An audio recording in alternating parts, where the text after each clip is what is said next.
After the Vatican announced on February 6 that Pope Francis was suffering from bronchitis and would be limiting his activities, he continued to hold multiple private meetings each day. He met with groups of nuns, pilgrims, and foundation leaders, demonstrating his unwavering commitment despite his health struggles. On February 9th, he led an outdoor mass in St. Peter's Square. The wind was so strong that it blew his white zucchetto off his head. Midway through his homily, he struggled to continue, passing it to an aide and saying, "I have trouble breathing." 3 days later, at his weekly Wednesday audience, he was unable to read his speech, relying on an aide to deliver it instead.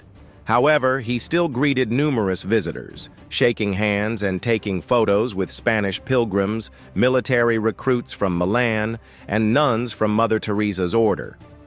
2 days after that, Pope Francis was rushed to the hospital with what doctors described as a complex medical condition that worsened into pneumonia in both lungs.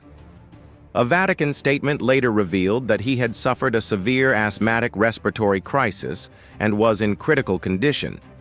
Many who know him closely say that Francis, driven by a deep sense of duty, pushed himself beyond his limits, ultimately leading to his hospitalization.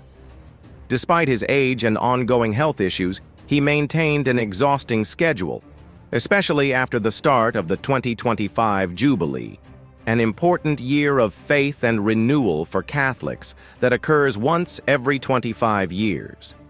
Doctors and biographers alike have noted that this tireless work ethic is in line with Francis's personality and his vision of the papacy. The Pope cares deeply about the Church, so he prioritizes it above all else, said Dr. Luigi Carbone, one of his personal physicians. Another doctor, Dr. Sergio Alfieri, added, "He doesn't hold back. He gives everything he has." When Francis became Pope at 76, he believed he would serve for only a few years. In fact, just a year into his papacy, he predicted he would lead for 2 or 3 years before passing away. That prediction, however, turned out to be wrong. Instead, he has continued working at an intense pace, waking up before 5 a.m. and maintaining a demanding schedule. Even last September, at 87, he undertook an 11-day tour of 4 countries in the Asia-Pacific region, his longest and most challenging trip yet. Francis is all or nothing, said Vatican commentator and biographer Austin Everett. He believes the papacy must be fully engaged with the people, and there's no time to slow down. Argentinian journalist Elisabetta Piqué, another biographer, echoed this sentiment. His schedule is non-stop.